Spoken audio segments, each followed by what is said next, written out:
Hello, welcome to the Economic Insider with Garofola Analytics. I am your host, Nino Garofola, and this is a quick breakdown of fourth quarter GDP numbers that were just released.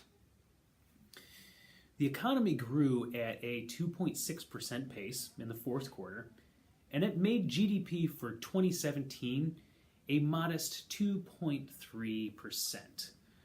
And this was really a tale of two different halves throughout the entire year, as we saw an economy that was heavily reliant on business investment at the beginning of the year, especially on building structures, and it gave way to an economy that was largely driven by consumer spending. Interestingly enough, the last 3 quarters alone was enough for GDP to come in at over 3% for the year, but it was the first quarter with its 1.2% increase that made overall numbers look relatively modest. So what we're going to do here today is we're going to go a little bit more in depth, and we're going to break down 3 particular areas of the economy so we can get a better view of what happened this past year. And these 3 areas are business investment, personal investment, and consumer spending. So first, for business investment. In the first quarter, we saw a big jump in business investment spending, especially in structures. But it faded significantly as 2017 went along.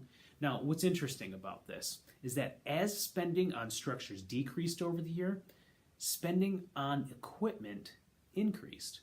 So if you just look at business investment, it looks relatively stable over the year. However, depending on what industry you make your bacon in, you might feel more or less positive at the end of the year than you were at the first part of 2017. Second, personal investment.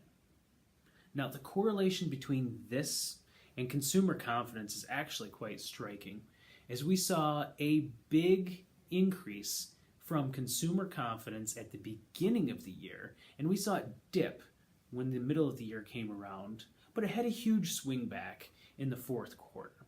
And this was mimicked by personal investment, as the first quarter rang in pretty strong, and it was followed by 2 weak quarters, and it ended with a strong fourth quarter.